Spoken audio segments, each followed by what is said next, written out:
So we've been being reminded week by week what the story is about. And the story all the way through, from beginning to end, not only of the beginning of the Old Testament to the end, but the beginning of the Bible to the end of the Bible, and then the story that's taking place within the three sections of the Old Testament. Remember, there's three sections in the Old Testament: the Torah, the Nevi'im, and the Ketubim, the law, the prophets, and the writings. And within each of those three sections, each section has a redemptive story within it, and then within each book, within each section in each book, that story is told over and over and over again. The story goes like this: God creates, and then God covenants with the crown of that creation. God blesses us when we are faithful and responsive to that covenant. We always rebel against that covenant. That rebellion always results in judgment and discipline. And that discipline usually takes the shape of expulsion. So there's a lot of individuals and groups and nations getting kicked out of where they belong because of their sin against the Lord. And then in that time of exile, that time of discipline, that time of walking outside the favor and blessing of God, the people of God cry out, and God provides a Redeemer. That picture through the sacrificial system, but also as the chapters roll on, those redeemers really move from being sacrificial animals to being individuals who lay their lives down, give of themselves completely for the salvation and rescue of others. And then a redeemed people can hear God's call and God's welcome to come back to the land or back into new creation. So that's the story all the way through. We followed it through the first 5 books of the Bible, and now we are in the second section of the Old Testament. We went all the way through the Torah, and now we're in the Nevi'im. And just so, one of the goals of this Old Testament survey is to give you a map so you always know where you are. And so we're going to start off at the beginning of 2 Samuel. And so, knowing where you are, we've been through the first 5 books of the Bible. Now we're in the prophets. And the section of the prophets that we're in is the former prophets. All right, there's the former prophets and the latter prophets. The former prophets is more of what we would call the history parts of the Old Testament. The stories, especially of the kings, Saul, then into David, and then into those that came after David in his line. And so that former prophets, we'll get all the way to the end of the former prophets tonight. So we'll get all the way to the end of 2 Kings.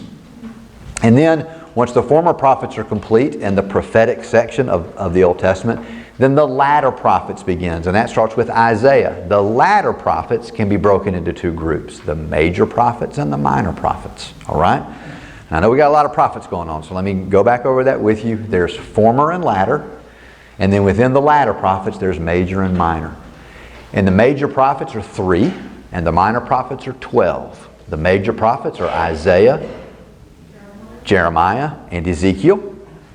And the minor prophets are the 12. I won't reel those off to you right now, but Joel, Amos, Obadiah, Jonah, etc. And we'll get to those. And the 12 minor prophets in the Old Testament organization or the Hebrew organization of the Old Testament, the 12 minor prophets are one book. They're all considered to be part of one book, the minor prophets. And so we are in the prophetic section. Are y'all needing some notes? Is somebody looking? Jim? Okay. All right. Do we run out of handouts? Does anybody have any extra? Yep. We have some here. Okay. There, Ralph's going. All right. And then my friend Dan needs one.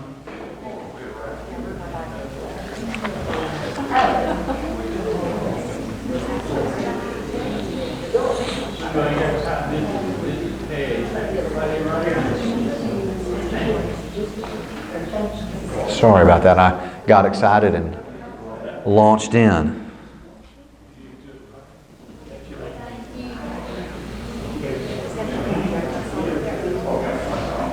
All right. Everybody with me? Okay. Now we're settled. All right. So we're in the former prophets. we went all the way through really the book of 1 Samuel. So one of the things to know is that in our English Bibles, we have broken the Samuel into 1 and 2 Samuel, but in the Hebrew Old Testament, it's just one book, Samuel, and then it's followed by the next book, Kings. We break them into 1 and 2 Samuel, 1 and 2 Kings, and that's really for organizational purposes because those are long books, large swaths of information, and sometimes it's good to break things down so you can find them. But in the Hebrew Old Testament, Samuel is just one book. And so we went through 1 Samuel all the way through 1 Samuel last week, which tells the story of Samuel and Saul, and it culminates in the ending, the crash and burn of Saul, and at the same time the rise and blessing of David. All right? And so what we really have in this redemption story of the former prophets is, and that begins with Joshua. And so with Joshua we have really the new creation of Israel and their blessing in the land. And so we have creation, covenant, blessing in Joshua. Then Judges tells the story of the fall. Judges is a low point, a disaster. And Judges, remember how Judges ends? What's the last verse of Judges? Anybody remember what's stated? Everyone was right in their own eyes, and there was no king in Israel. All right, so it's at the bottom. And so the next step is that people have fallen, and they are underneath judgment, oppression, misery, and in the midst of that, God begins to send His Redeemer. All right, so Samuel begins the story of that Redeemer who's going to come forth, who Samuel ultimately anoints, and the Redeemer arises in David. And so in David we have the provision of the Redeemer. And what we're going to see in 2 Samuel is what I have there at the top, how this whole redemption story then plays out in David's life. That really is on display in 2 Samuel. Because in 2 Samuel we're going to see David it begins at a high point. He is king in Jerusalem. There is peace on all sides. Everything is just going so well. God renews and really announces His covenant with David in chapter 7. The promise of a line that will extend all the way really to the Messiah. God's promise really eternally that there will be a Davidic king. And so there's real high point in David's life, and things are going so well. And so we have creation, the creation of David's life and his rise to power, God's covenant. Then there's blessing, peace on all sides, and then kablooey, fall, David's fall with Bathsheba, and all the consequences that come out of that. And yet God's faithfulness even in the midst of David's unfaithfulness, a time of exile, then restoration and hope at the end of 2 Samuel with the gift of Solomon and the promise of the temple. Okay? So you see that redemption story within redemption story with redemption story. Those are the things that I want you seeing. And so let's look then at 2 Samuel. I took you all the way through chapter 5, and in chapter 5 of 2 Samuel is where David is finally acknowledged by all of Israel as the king. This is our king, and he's unifying the people. Oh, one of the things I put, you see that CF Saul? Do you see that on that on Roman numeral 1? CF is a fancy PhD lingo for compare.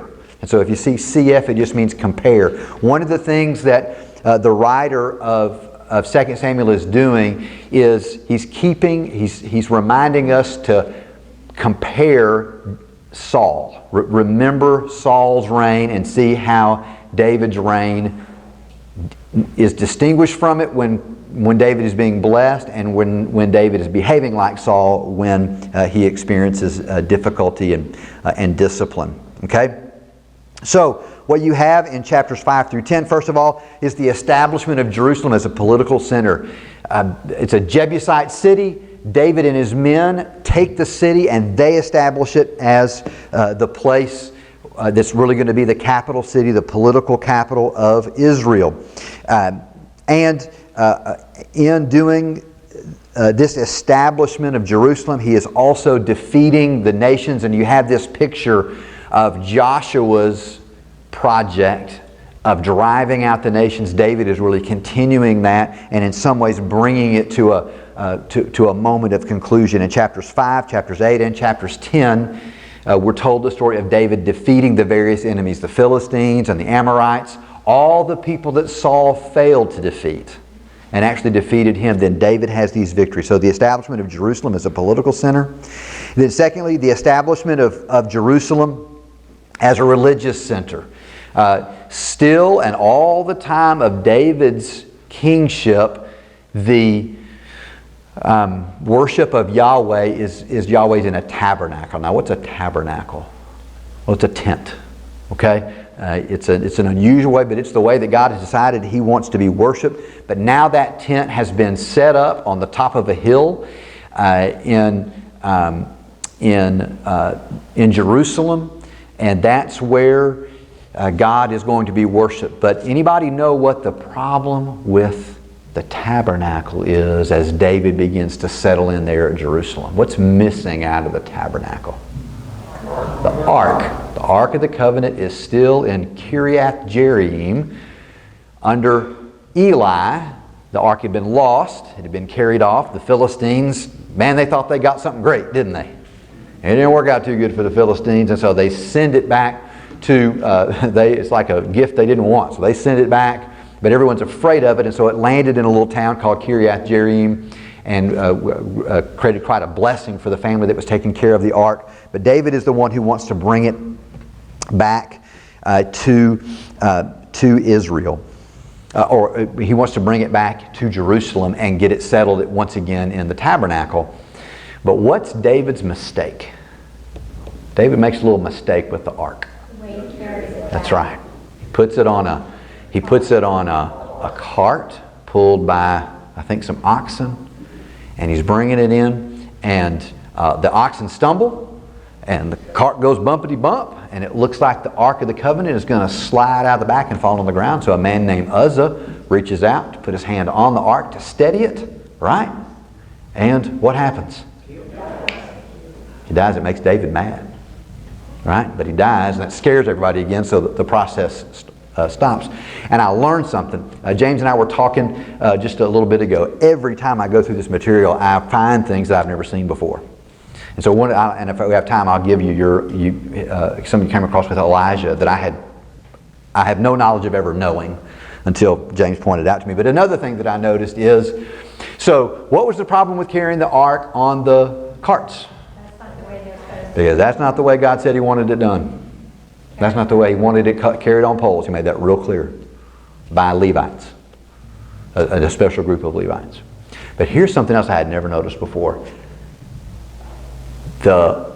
That's the way the Philistines had sent the ark away. They put it on a cart that was drawn by 2 cows and sent it away. And David was carrying that ark like a Philistine. And he certainly wasn't carrying the ark in the way that God said He wanted it carried. And here's the lesson. If you don't get anything else from tonight, you pay attention to this. There's tons to learn from that, but here's one of them that I learned recently, and it's this. There are things that you touch at your peril. There are things that you mess with at your peril. You don't understand it. You don't know why God's laid it out a certain way, but you think you know better. There are things you touch at your peril. And so it's better just to say yes to what the Lord has said, what He wants done, the way He wants it done. Because not only did God say He didn't want the ark touched, what did God say about that ark? He didn't want you to look at it. There's a couple of guys that died in some earlier chapters because they stared at it. He wanted it to be treated as a holy thing with great reverence and respect. Well, David figures that out in chapter 6, brings the ark into Jerusalem, carrying it properly. And what is David doing as he's bringing the ark in? Wearing a linen ephod and dancing before the Lord. And Michal, Saul's daughter, what does she say to David as he comes dancing into the city? You're embarrassing yourself. You're embarrassing yourself. And David gives this great definition of worship. Remember what David says? I'll become even more undignified than this. This is not about my glory and how I look and what's suitable for me. But I am dancing before the Lord. And He is worthy of my all and my everything, and I'm going to worship with all my might. I'm going to worship with all my might. But you have Saul, because Saul never got worship, and David did. Remember, Saul's possessed by evil spirits, and David comes in and plays for him. It's the difference between having a heart for worship and not having a heart for worship. And so David comes to understand what it means to establish the religious center. It is a place where God is worshipped in the way that He has prescribed, and that worship stands above the king. It's the other thing to remember. As long as the king of Israel understands, I am just the named human temporary king representing the one true king over Israel, which is the one true God, who is to be worshipped. And so even in Israel on Mount Zion, you got down from the peak of Mount Zion is the palace where David would live, but the worship center was up higher. It was always to be up and elevated even above the king. So establishment of Jerusalem as a political center, as a religious center, and then establishment of a covenant with David's house. One of the great chapters of the Old Testament is chapter 7 of 2 Samuel. I've got a whole sermon in this, but I won't do it because we've got to get to other things. But basically, David says, I have this great idea. God, I'll build a temple for you. And he asks the prophet Nathan about it, and Nathan says, David, do whatever is in your heart. That sounds like a great idea. Do whatever is in your heart. Here's bad advice. Doing what's in your heart. Don't do what's in your heart, and don't let other people to tell you to do what's in your heart. What did David need to know? What do we always need to know? Thus saith the Lord. That's how this works.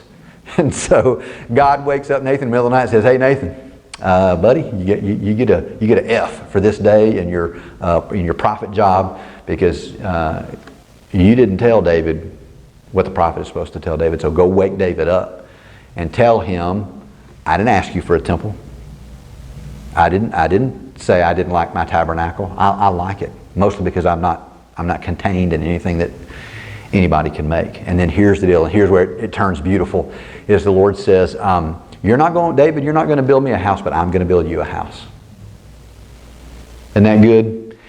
And that's what we need to walk in all the time. God, here's all this stuff I'm going to do for you. How about this? How about let God say, here's all the stuff I want to do for you. And I'm going to do in you, and I'm going to do through you, and you just can't hardly believe it. Which do you want, the house you build or the house God builds? I want the house God builds. And so God makes this covenant. I'm going to build you a house, and I'm going to establish it by my grace forever. And David just worships. He just worships before the Lord. So I've got there, always know the difference between good ideas and God's ideas. Always know the difference between good ideas and God's ideas. Oh, the damage to the kingdom that has been done by well-intentioned people. In fact, this is a whole other rabbit trail I won't run down, but what we're seeing in so many ways in our country right now is people who are trying to act in our best interest. They're really committed to doing what's right for you. And that just does not work. There's a radical difference between good ideas and God's ideas, and we need God's ideas. And then also you have these two dynamics. Always remembering that in David you have this. You have the long look towards the Messiah, and so there's the promise of a coming king in this covenant with David in chapter 9 that will roll into the Psalms, the Messianic Psalms, the prophetic expectation that a Davidic king will come. His righteousness will exceed David's righteousness. He'll finally be the covenant man that God has been looking for, and he'll bring salvation not only to Israel, but he'll also bring fulfillment to the promise made to Abraham. Remember, if you get lost in the Old Testament, the place you can always go back to is how is this answering and unfolding God's promise to Abraham? How is this functioning in God's promise to Abraham? And what is God's promise to Abraham? I will make you a great nation, and all the families of the world will be blessed by you. Always remember that's the point. See, sometimes we get a little wackadoo in the details because God's having to judge or discipline His people, or He's having to take care of some hard business, and so we read the Old Testament and we think, well, it's kind of a mean book and God's kind of a mean God. Everything that happens in the Old Testament is in the service of God keeping that promise to Abraham. I am trying to bless you. I am trying to bless you. Anybody ever tried to get a splinter out of a 3-year-old's finger? Okay? Fighting you with all their worth. And what are you thinking? I am trying to help you. I am trying to help you, but I'm going to have to hold down with my knee to do it. And that really is what's going on, is the Lord saying, I am trying to help you. But you got to let me deal with some things. Okay? So, and then this little section ending in chapter 9 and then 10, is the establishment of David as the covenant man. So here's David. He is absolutely just riding high. And I want to make sure I got this right real quick. 2 Samuel chapter 9.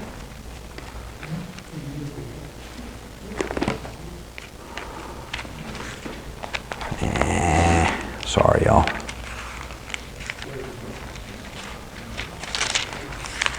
Second Samuel 9.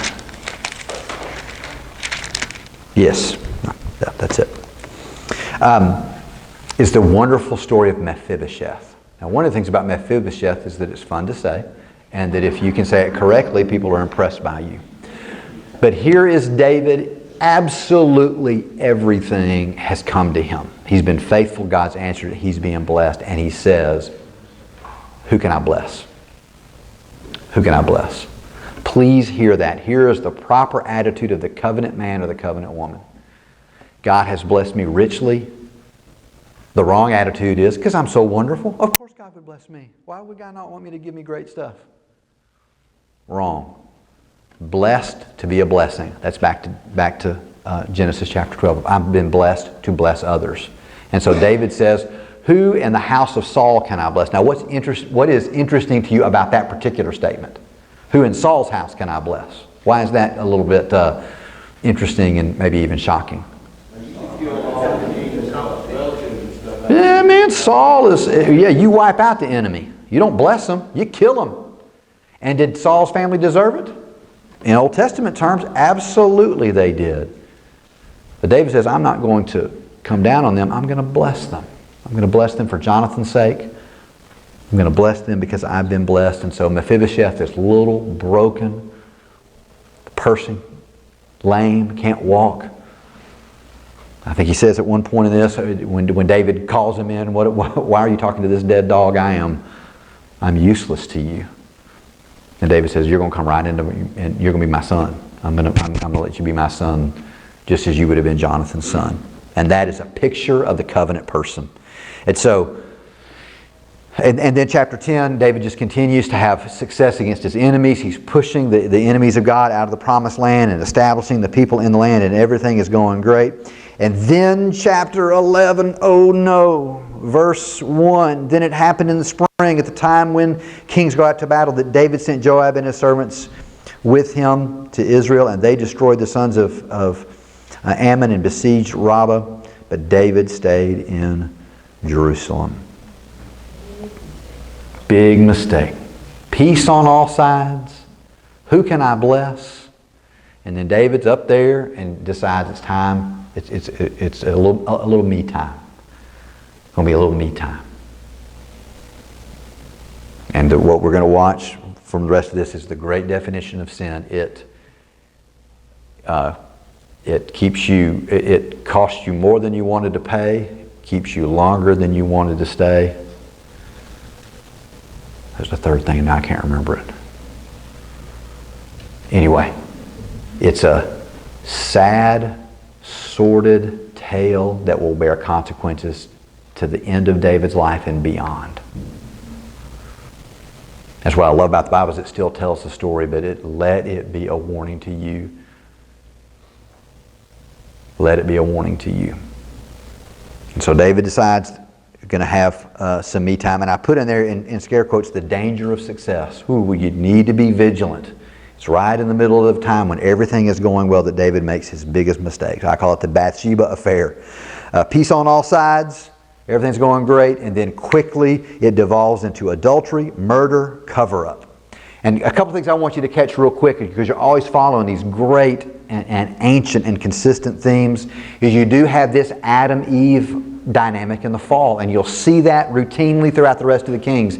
It'll be a man and his dysfunctional relationship with a woman that is a part of what brings so much cursing and brokenness. You'll see it in Solomon's relationship with his, not one wife, but like 800 wives or something like that.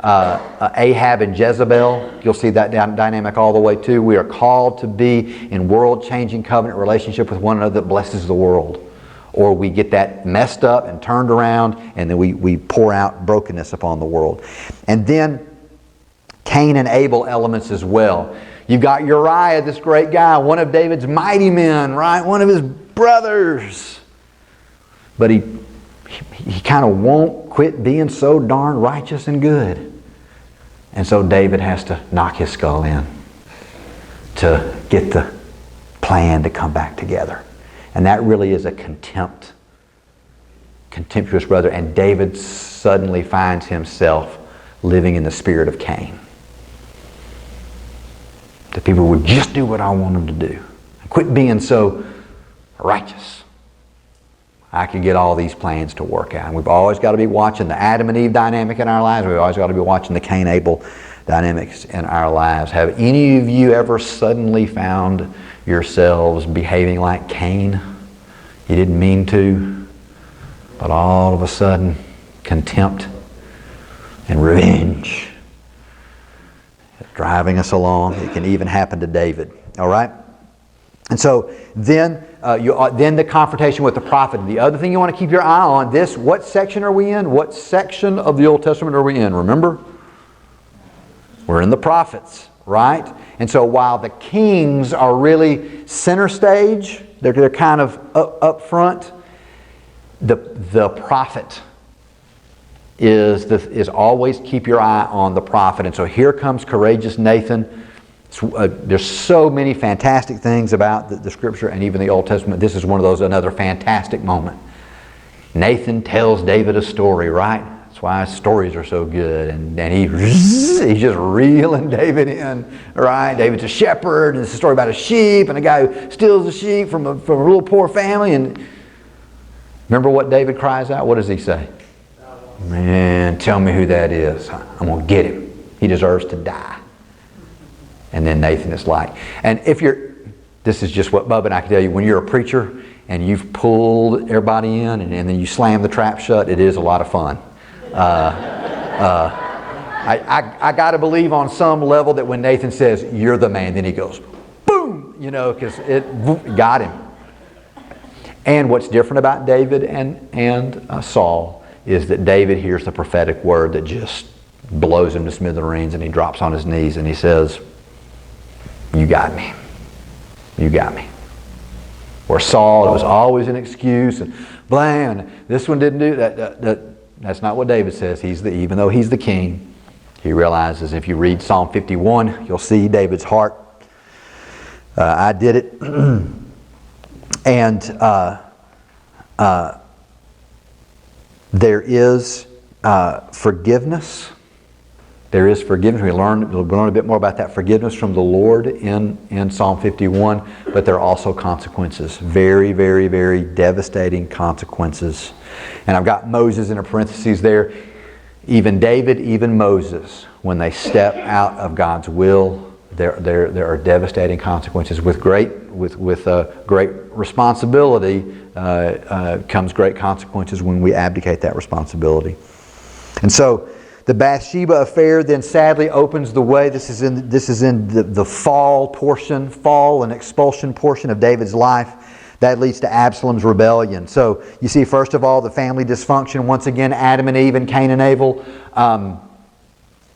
Is it Amnon? Right. It's Amnon rapes his sister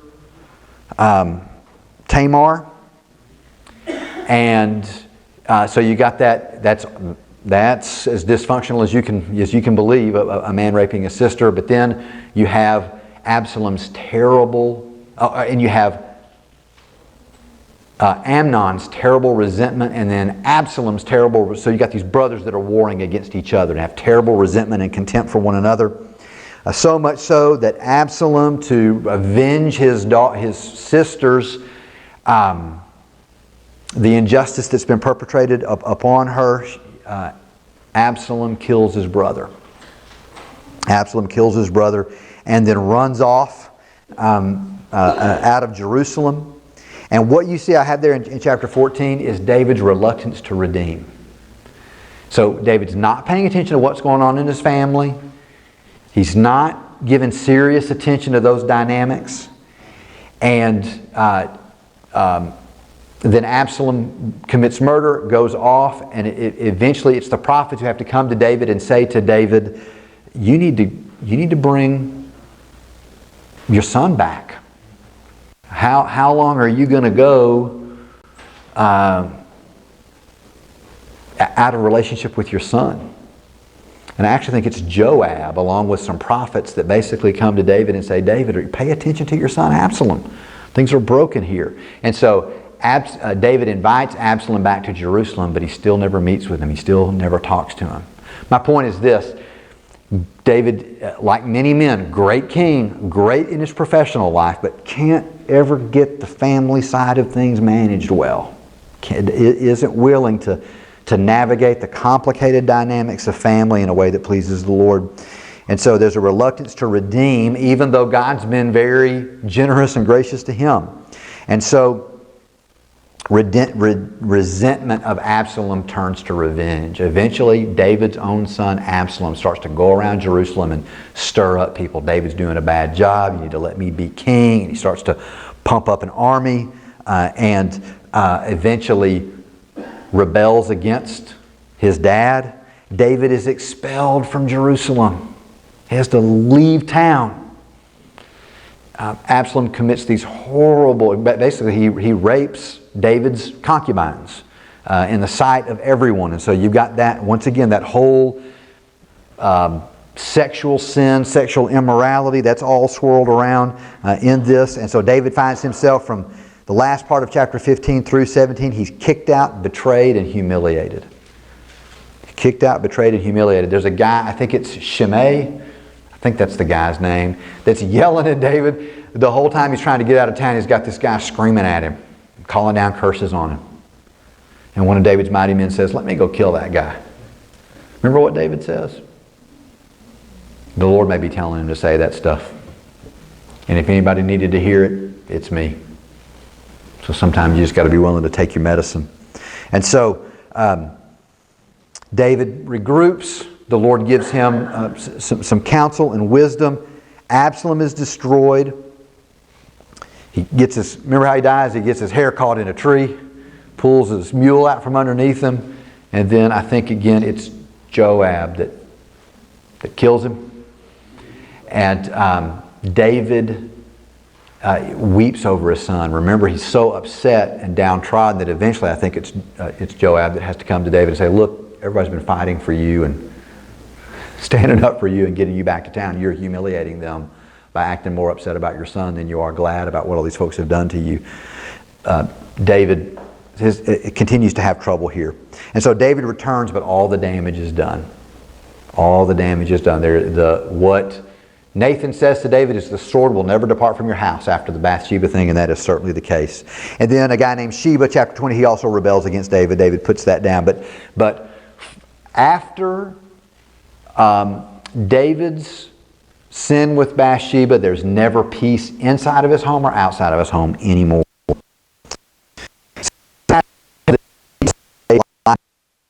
Chapters 21 to 24 is restoration and review. It sort of tells how God sustains David and brings him to a place of transition to what's next, and also just reviews his life. And so there's going to be a series of things. They're not chronological, these chapters, but they are symmetrical. I want you to see the symmetry of them. Chapters 21 and 24 are bookends, and they compare and contrast the failures of Saul and the failures of David. Okay? So chapter 21 tells the story of the Gibeonites. If you remember, under Joshua, the people had made a covenant with the Gibeonites. But under Saul, Saul had tried to wipe the Gibeonites out, commit genocide against them because they weren't real Israelites. But God had made a covenant with Israel and a covenant with the Gibeonites that Saul ignored. And so all these, or a generation later, David's the one who has to set it right, and he has to set it right by sacrificing some of Saul's sons. All right? So David has to set right the sin of Saul in chapter 21. And then in chapter 24, it's that story of David taking the census. He's counting up all of the fighting men in Israel so he can be able to assess his own strength and his own ability. But God was not pleased with it.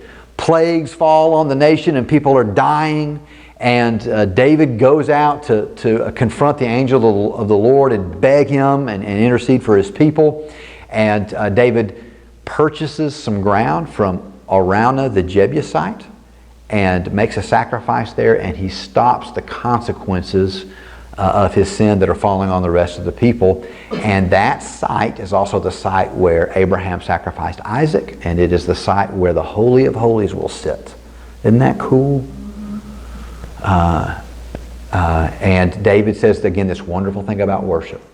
When Araunah the Jebusite, when David says, I want to make a sacrifice here, Araunah basically says, hey, I'll give you the land, I'll give you the oxen, I'll give you the wood. Hey, you're the king, you take it, you make a sacrifice. Do you remember what David says? He said, no, he lied. Yep, I'm not going to try to make a sacrifice that hasn't cost me anything. Whew. That's a good word. Very often we're interested in making uncostly sacrifices. There's no such thing. There's no such thing. And so David says, not going to make a sacrifice that hasn't cost me anything. And that place of judgment and mess up and rebellion on David's part, where everything had gone wrong, at that moment when David makes a proper sacrifice, it purchases the place that will soon be the Holy of Holies, where God intercedes and meets with his people and forgives them. All right, so those are the bookends.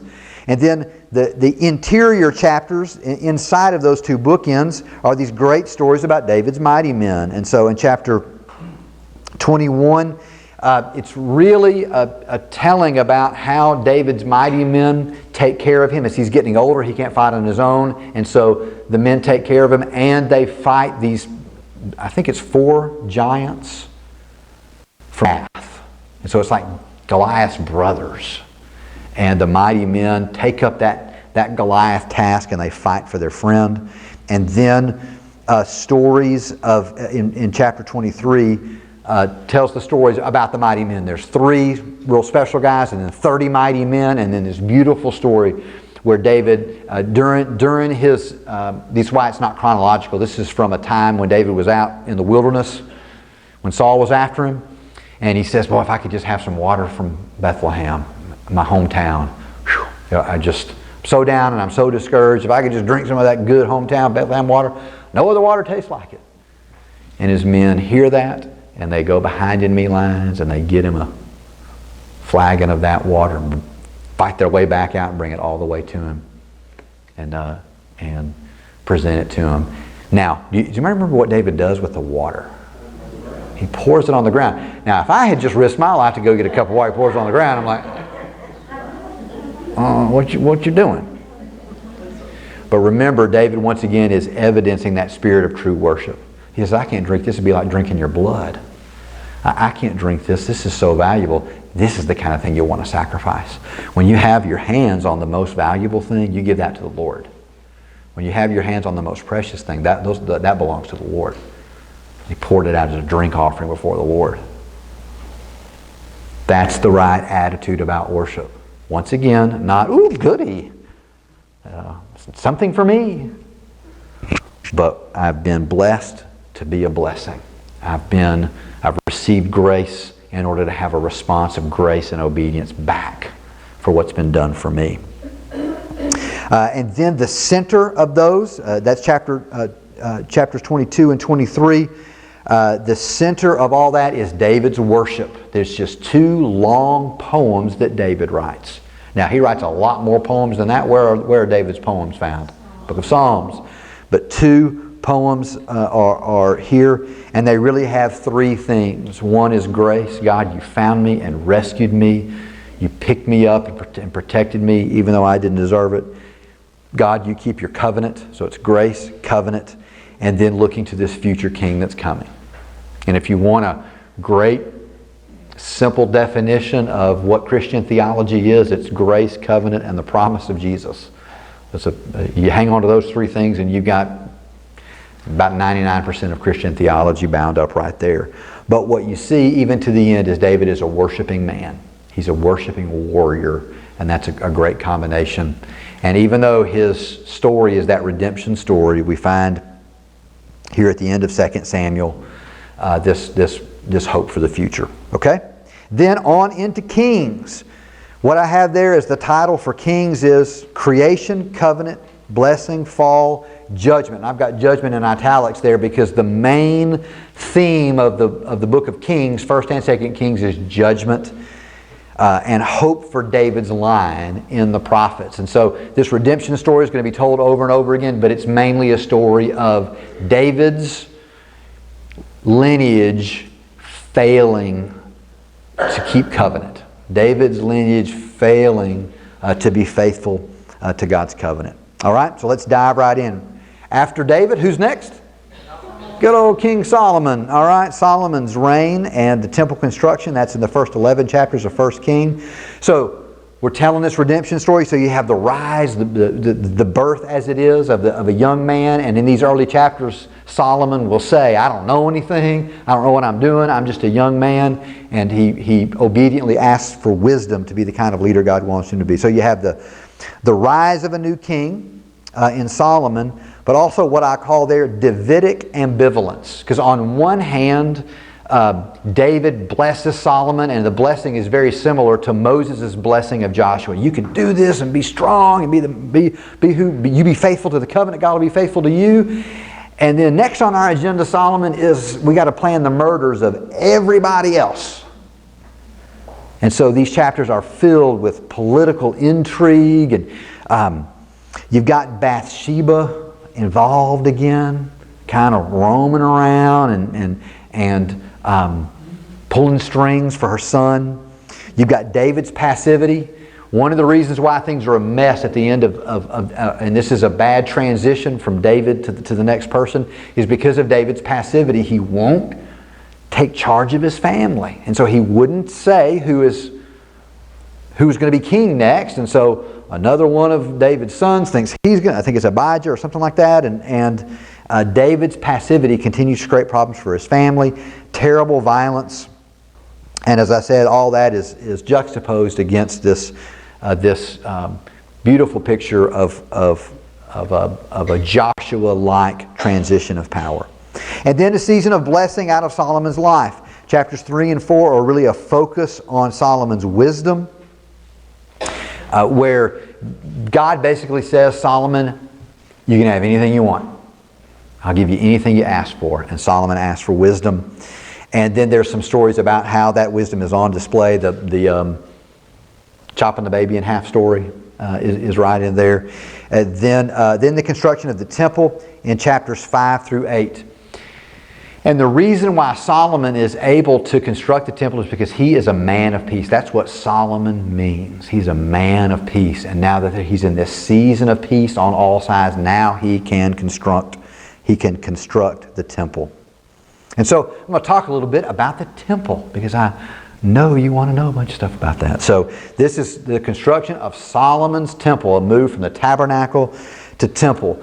If you read through this, one of the things I don't want you to miss are all these Edenic references in the way that the temple is constructed. You have all of these vines and trees and things that recall Eden. And Israel's call and this temple pictures the call to restore Eden and to be a place that welcomes the nations back into a right relationship with God.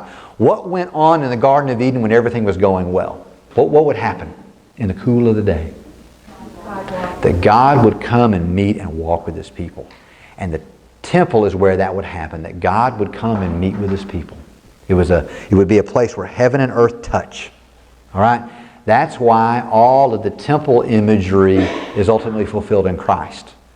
And it's really John especially that is at pains to talk about how Jesus is the fulfillment of the temple, because Jesus is the place where heaven and earth touch. And Jesus is the place where people can meet with God. And so that's what the temple is already representing. God being with His people. The Word was made flesh and tabernacled among us is really John's word in the book of John. And so this is the place where God says, I'm going to put my name here. My identity is going to be here. I can't be contained in this place. I don't live here, but I will come and meet with my people in a special way in this place. And then some details about the temple that I think sometimes if you don't think about it, you won't know it. First of all, this is a pretty good rendering of what Solomon's temple looked like. And one of the things I want you to see is the scale. Before I did some study of this, I would hear the word temple and I would think of this great big building, right? The temple, it's big. Well, it's actually not big. So this illustration does a pretty good idea of giving you the scale. Let me point to you here. You see the people? And so what the text tells us in 2 Kings or in 1 Kings, is that it was and another thing, that's what's called the holy place. And so often when the word temple is used, it's referring to the whole temple precinct. It was a couple of acres, and then under Herod, the second temple, it was about 11 acres. But when they would talk about the temple, they would be talking about all of this plaza and the walls surrounding it and that sort of thing. But the place where you would go inside, it's this little building in the middle. And let me tell you how little it is. It is 30 feet across. All right, so that front part there, kind of around those two columns, that's about 30 feet. 30 feet is the distance from the furthest extreme of the stage to the other. That's how wide it is. All right? And then it is 90 feet long. All right, so it's 30 feet wide and 90 feet long. That is from the back doors of the sanctuary to the baptistry. So that's how long 90 feet is. Okay?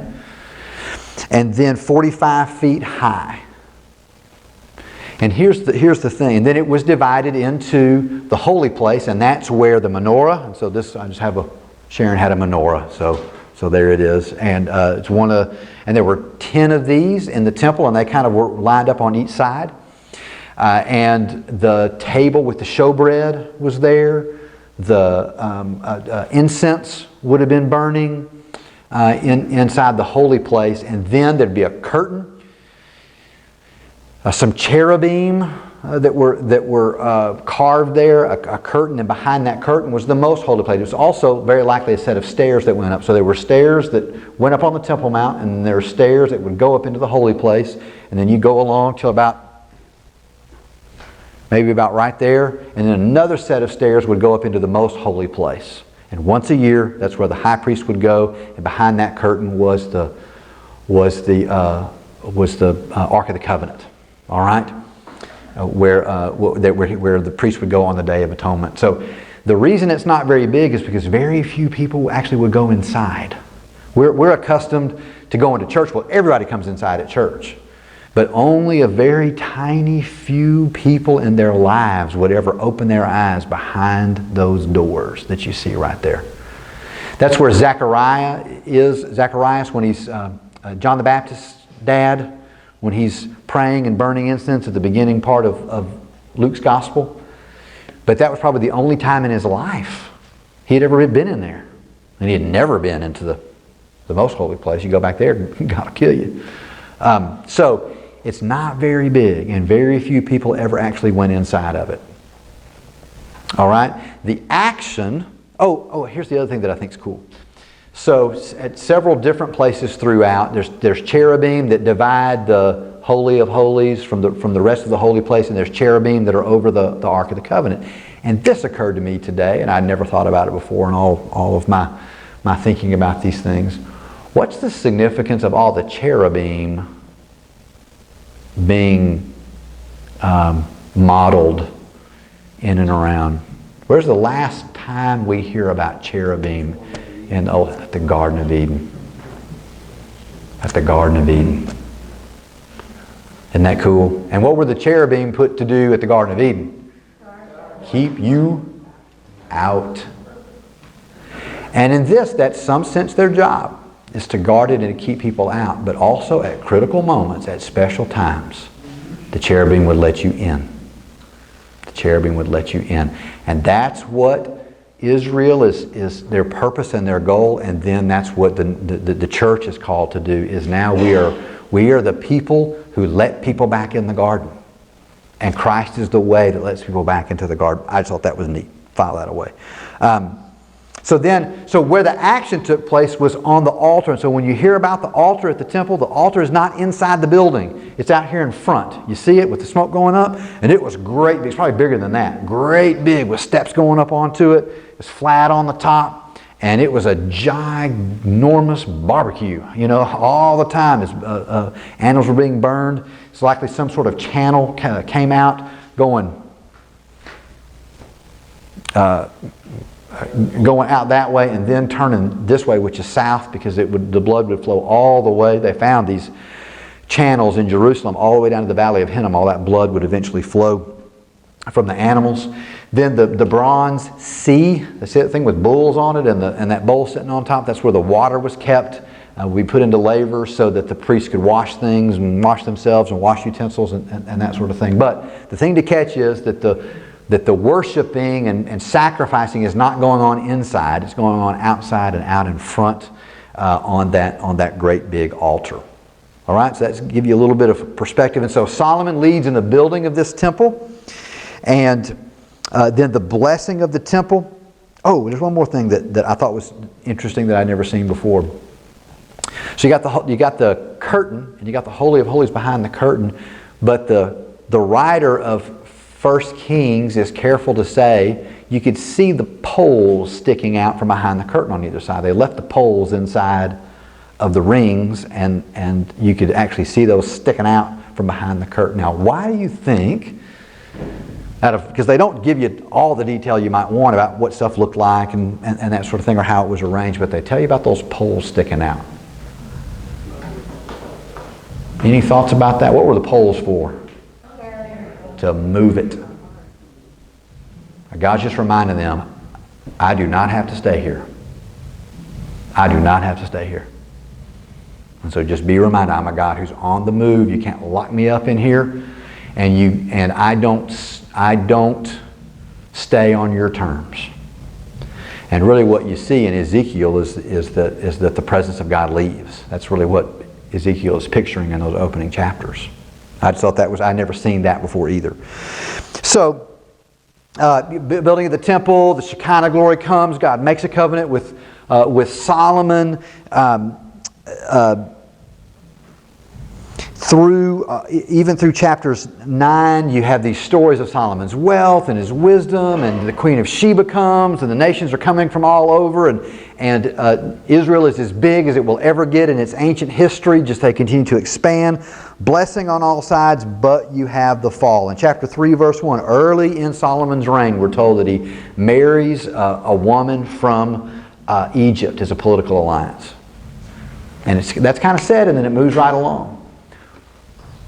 And you start to see this compromise. Instead of keeping a distinction between themselves and the nation, Solomon starts creating political alliances, and he'll continue to do this. In fact, every time Solomon makes a new political alliance with one of the nations, he marries one of them. And what happens as a result of Solomon marrying these foreign wives? They bring in their religion. He builds them temples, brings in places of worship. And so what you see this is especially the case in chapter 11, also to do all of the things that Solomon wants to do, he starts to oppress his own people. He's conscripting the labor. He's basically building stuff with slave labor.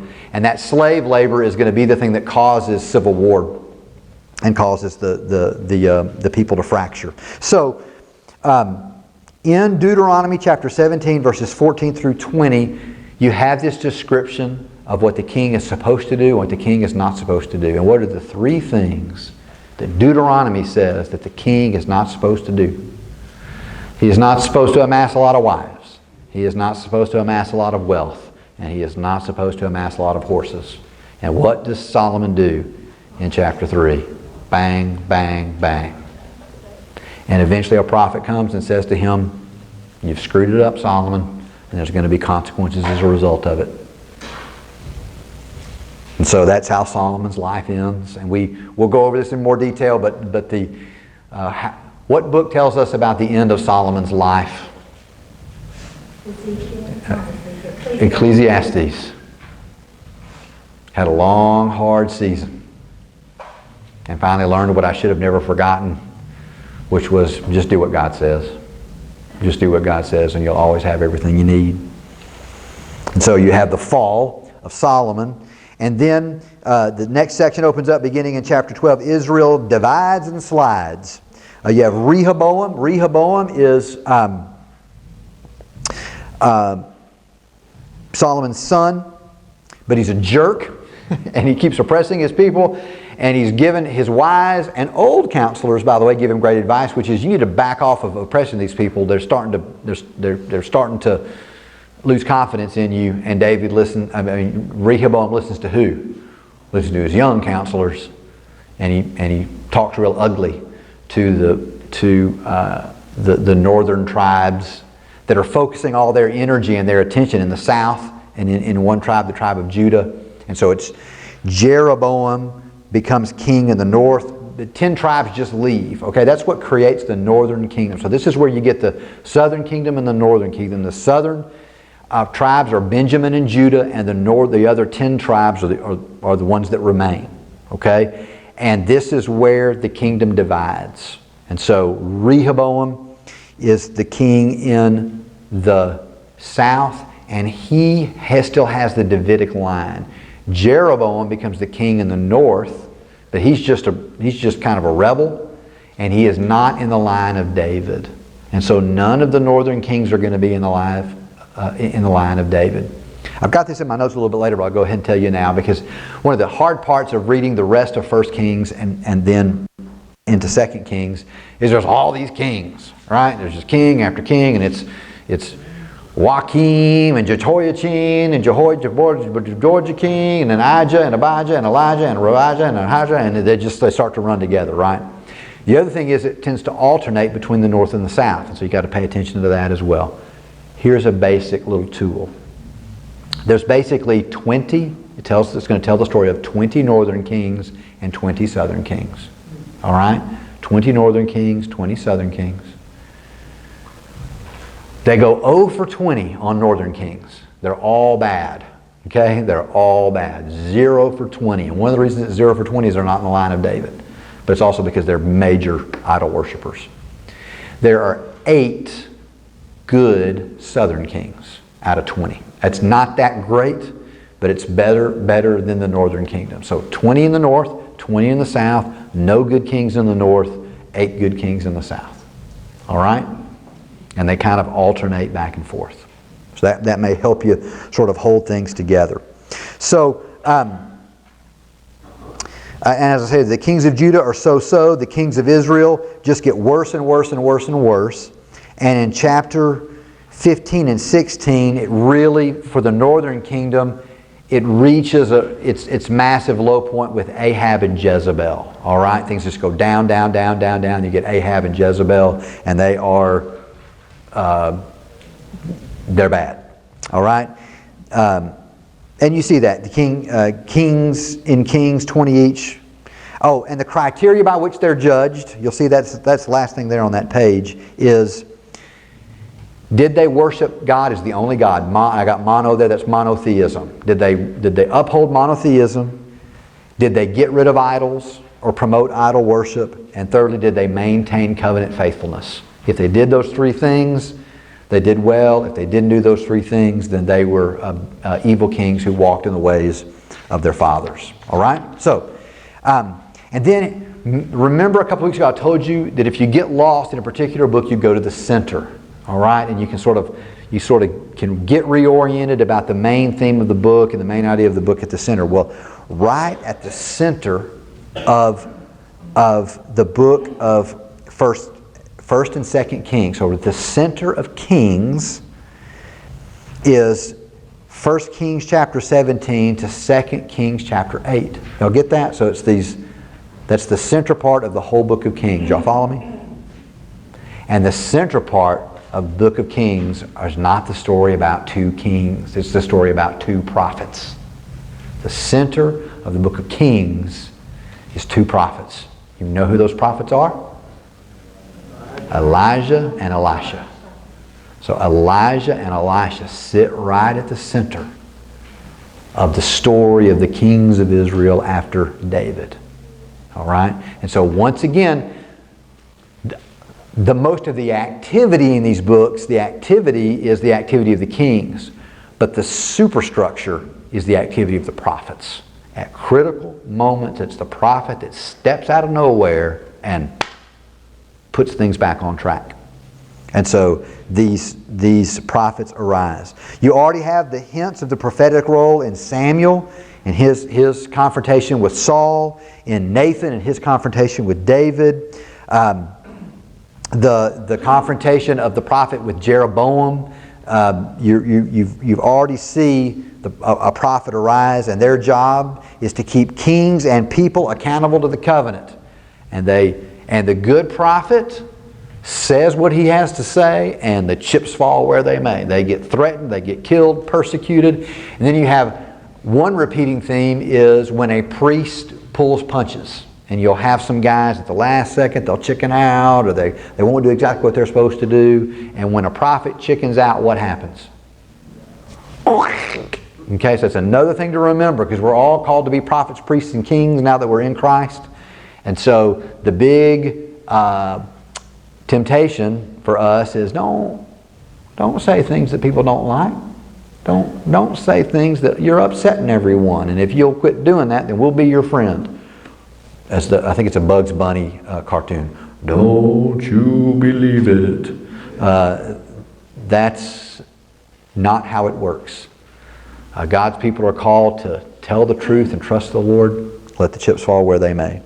So then these paradigmatic prophets arise. The first one is Elijah. His nemesis are Ahab and Jezebel. He does 7 mighty deeds that are going to be recorded.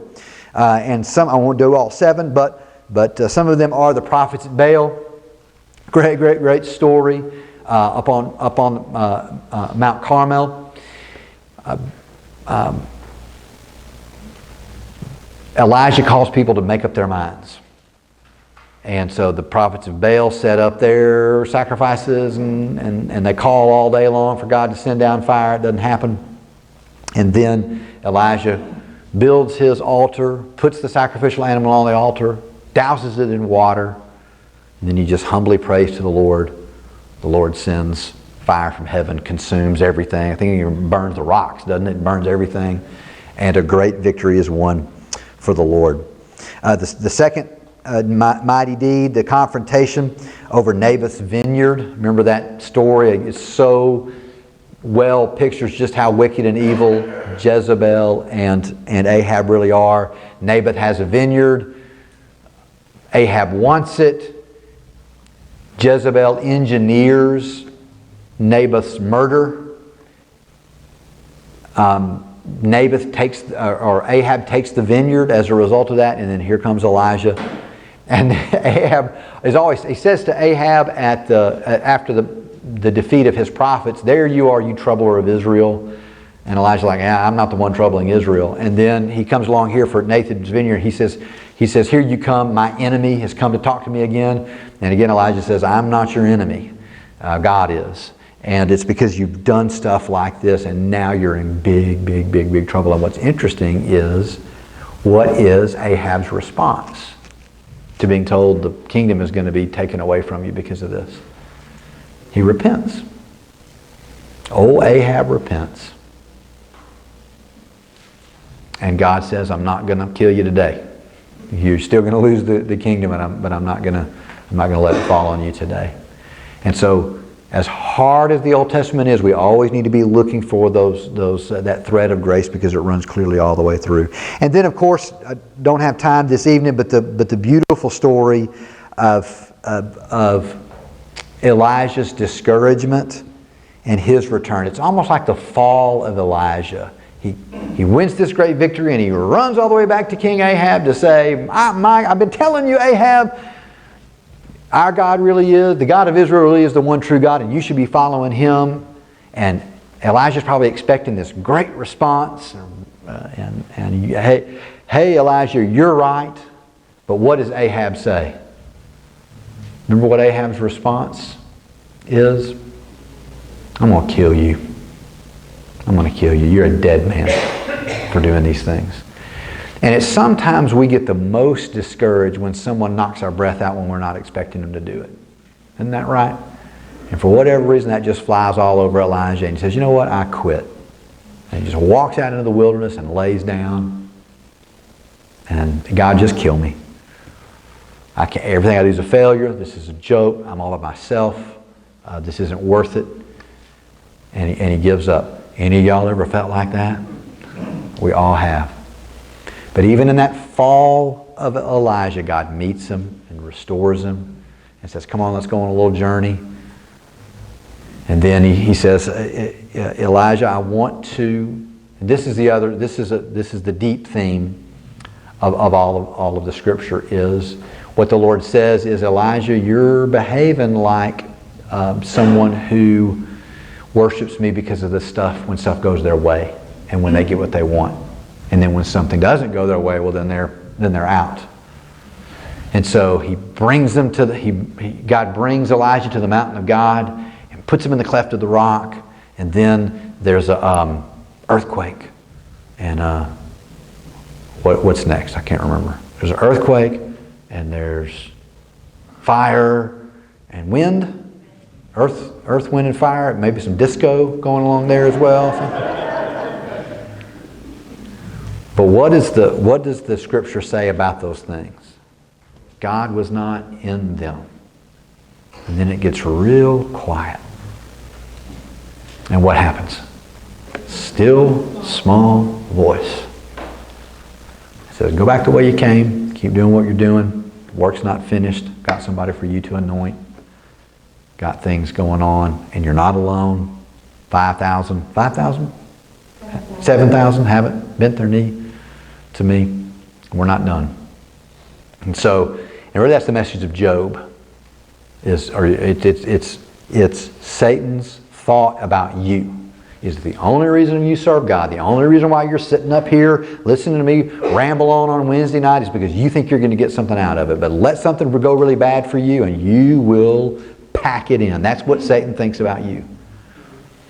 And God says, no, you don't understand them. Some of them act that way. But the person I'm looking for and want to walk in relationship with is the one who will serve me for nothing. Who will serve me just because I'm me. And there's a lot of them out there. But that's the key. Do you want the fire and the thunder and the lightning and the woo? Or are you just listening for that still small voice of relationship and fellowship? So, great story out of Elijah's life. And then he's taken up to heaven. 2 Kings chapter 2 goes up to heaven. Chariots of fire. And then Elijah comes on the scene. Chapters 3 through 8.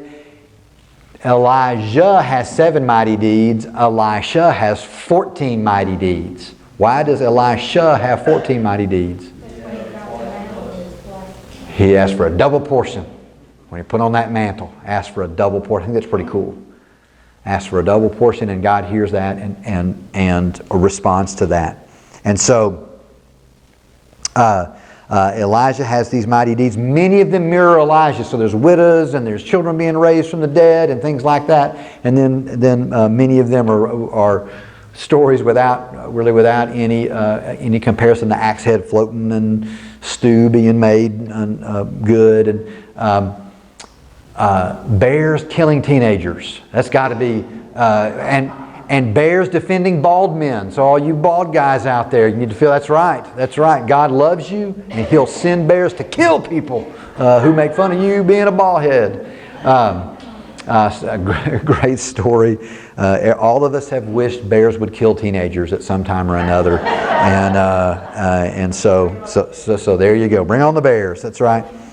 So some great stories, but also these stories about God's heart for the nations. And so there's the Shunammite woman and all of the things that God does for this non-Israelite woman, and then that great story of Naaman and this Assyrian, Naaman Assyrian, and has leprosy, and he has to go ask Elisha. And what does Elijah tell him to do? And what is Naaman's response to that? We got these rivers in Assyria that are like a jillion times better than muddy Jordan. And let me tell you, I've seen the Jordan. Guess what? It's muddy. Okay? Not that fantastic. And Naaman has to submit, and he's healed. So again, that picture of God's heart, passion for the nations. But neither Elijah nor Elisha can turn Israel back. And so what you have at this center point is this great demonstration of God's grace and mercy and the sending of these prophets, these great acts of God and great acts of redemption. But the rest of 2 Kings, the second half of the book, Israel will go past the point of no return. Israel will go past, both the northern kingdom and the southern kingdom will go past the point of no return. So, we'll do this real quick. As quick as I can. It begins with Jehu. Jehu is actually anointed by Elijah. He destroys Ahab's whole house. He ends Ahab's line, but he can't quit. And so he just becomes more and more and more violent, and Jehu just spirals out of control. Idol worship. It's just a nasty mess. And things just get worse and worse. And then in 722 BC, Samaria is destroyed. Hoshea is the king, and the Assyrians come in and they completely and utterly destroy Samaria, carry all of the people, the 10 tribes, carry them off into exile, and they're really never heard from again. All right, they're just carried off, and there isn't a story of their return. In fact, in 2 Kings, is that Mama? Is your phone ringing?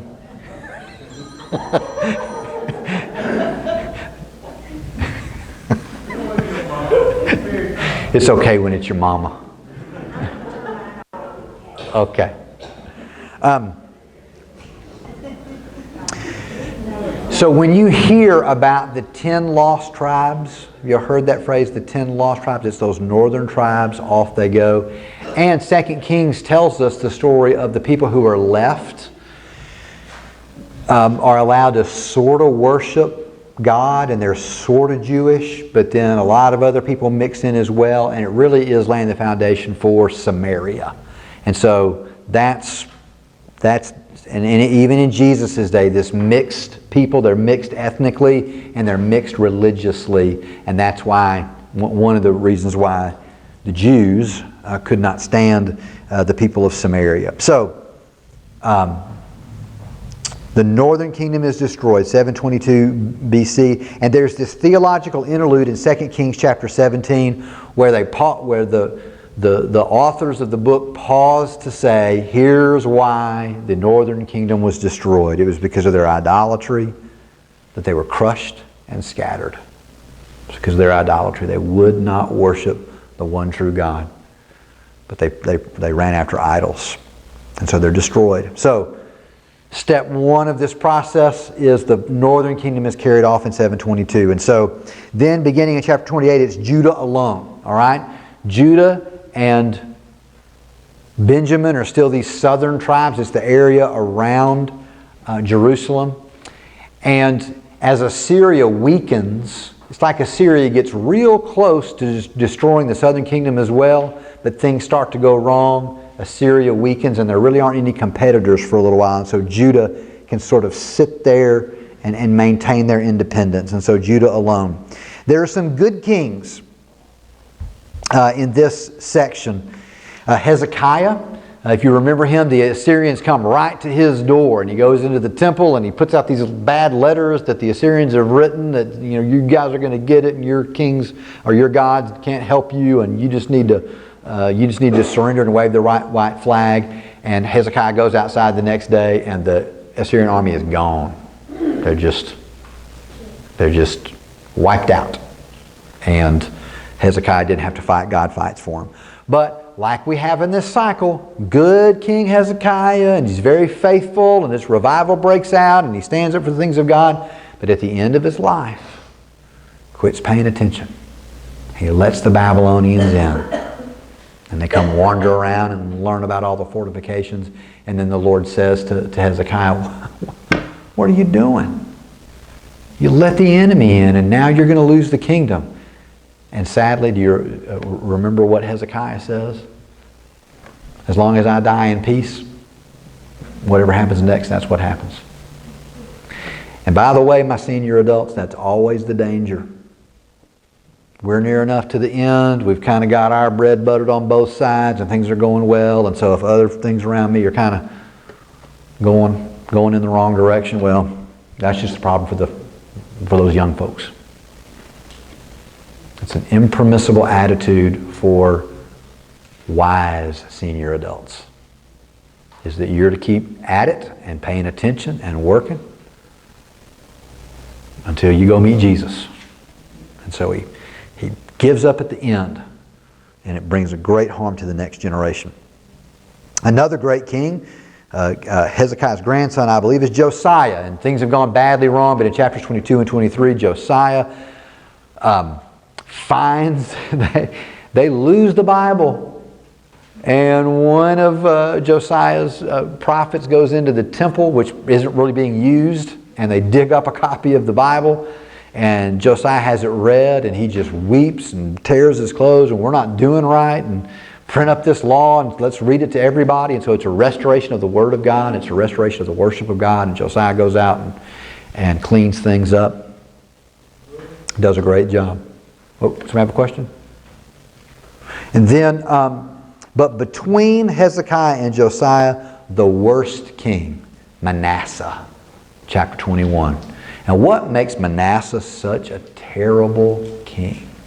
Puts the offers back up and does worship to the idols. That's right. So he really elevates the worship of idols, and he sacrifices children.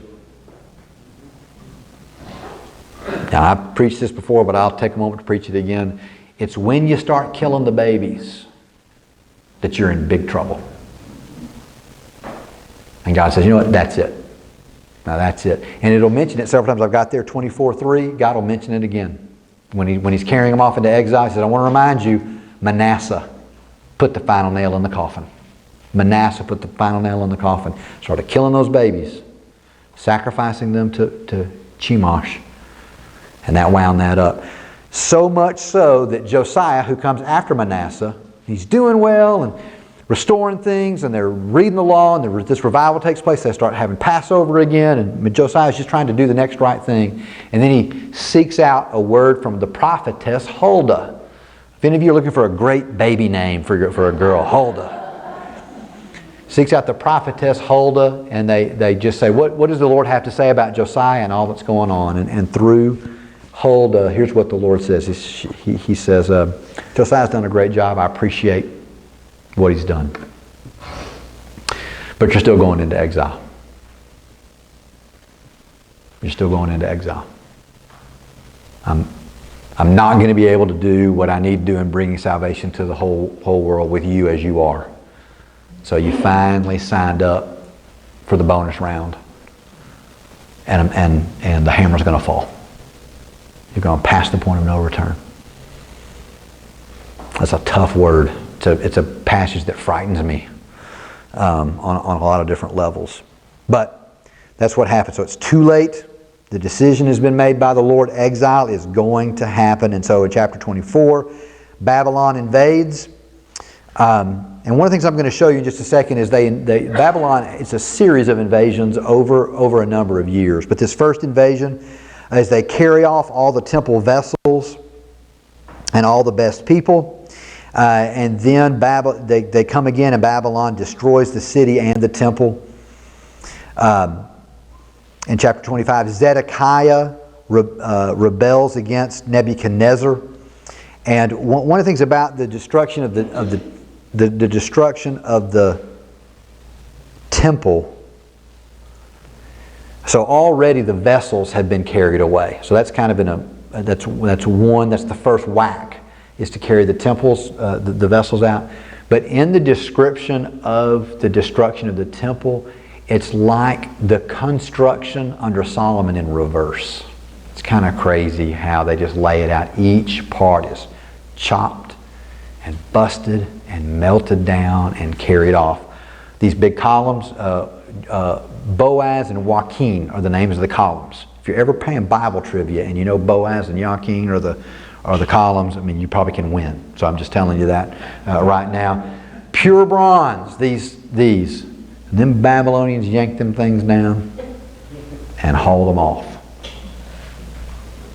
They undid, and you see this beautiful creation of Eden, and it's a collapse back down into chaos. And it's gone. And the last thing they carry out of there is what? The Ark of the Covenant. And guess what about that Ark? It's gone. Never to be seen again. Solomon builds that great big, or Herod builds that great big temple. And when they restore all that beauty, all that limestone, no ark. No ark back there. In fact, when the Roman general Pompey invades and goes in, because he just goes in, right inside, throws that curtain back, and the record, he's like, there's nothing back here. What is this? What kind of temple is this? But all of it's carried away. Jehoiachin, he's a former king. He's in the Davidic line. And the way 2 Kings ends is that after 40 years in exile, Jehoiachin, and I believe he's been blinded, and he's basically been in prison. The king after Nebuchadnezzar brings him up, gives him a place at the table, and for the rest of his life, he's honored there with a place of prominence there at the king's table. And right here at the very end, really the last paragraph of Kings, is this little glimmer of hope. It's this little picture and glimmer of hope. The Davidic king is still alive. He's still being honored, and there's more to come. One of the things I want you to catch, because this can get confusing, is the chronology of the exile. Real quick, I'll do this fast. So here's how it happens. Josiah, remember Josiah, the revival under Josiah? He's a good king, but he gets killed in a battle, and he's in a battle with Egypt. All right. So the big problem in Josiah's rule is Egypt is growing and they're invading, and so Josiah's killed in battle, and Egypt doesn't take over, but they are kind of in charge, and so Pharaoh Necho puts Jehoiakim in charge of, he sets him up as king. That's one of Josiah's sons. And Jehoiakim rules from 609 to 598 BC. All right? During his reign is the first deportation. And we learn about that in Daniel chapter 1. Daniel chapter 1 says something like, in the 3rd year of Jehoiakim's reign, Babylon carries off a bunch of people. And so what's happened here is, after the trouble with Pharaoh, then Babylon starts to be a problem, and so they start pushing in and getting close and making threats, and Judah says, well, they're trying to just stave them off. And so they send them some tribute, and they also allow them to carry off some of their best and brightest, and that's when Daniel and his friends and probably hundreds or even thousands of young people get carried off and given to Babylon. That's the first deportation. The second deportation is in 598 and 597 BC. Jehoiakim dies. That's Josiah's son. dies. He's replaced by Jehoiachin, conveniently named so as not to be confusing. Nebuchadnezzar lays siege to the city for 3 months, right as this transition takes place. And here is where he carries off people and temple objects, all right? So he empties out the temple, carries off all of the stuff. And then Zedekiah is made king. Jehoiachin only rules for 3 months. And then Babylon basically provokes the surrounding nations to attack Judah, and when Judah fights back, then Babylon says, see, you're rebelling against us, and then they come in and lay siege to the city. But it was really Babylon was behind all of this. So they lay siege to the city, carry off people, and carry off temple objects.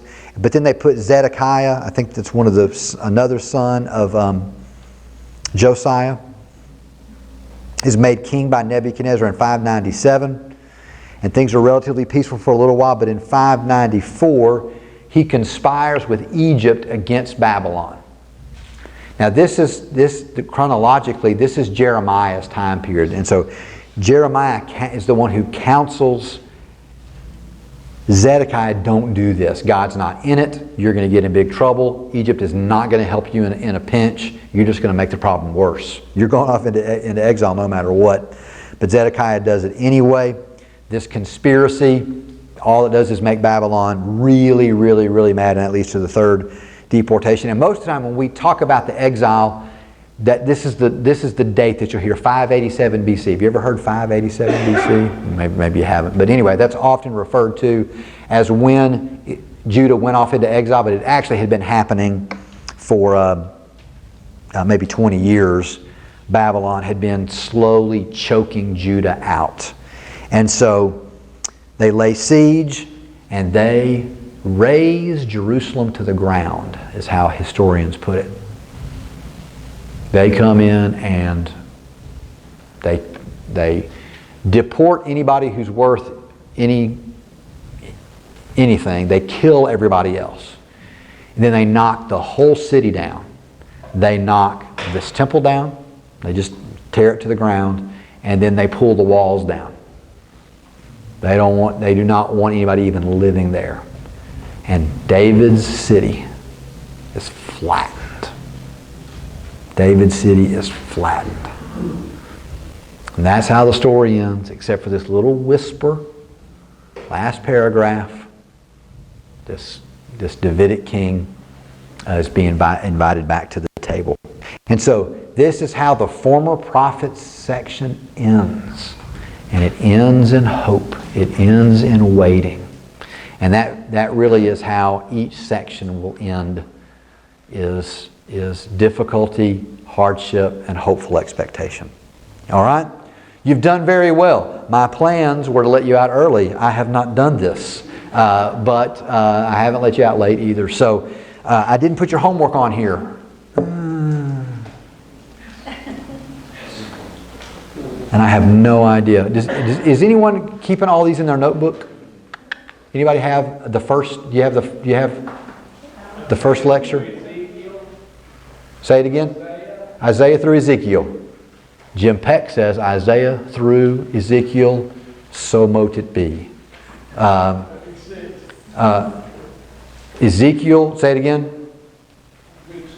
Week 6, Isaiah through Ezekiel. All right, and that what I mean is those are your chapters in the textbook. All right. I don't think I talked about this menorah at all, by the way. There was only one menorah in the tabernacle. There were 10 in the temple. So there you go. I have no idea what that means, but now you know. Let me pray for you. I'll let you go. God, we love you. Help us to be people who live in and live out the redemption story. I ask this in Jesus' name. Amen. Thank you, sir.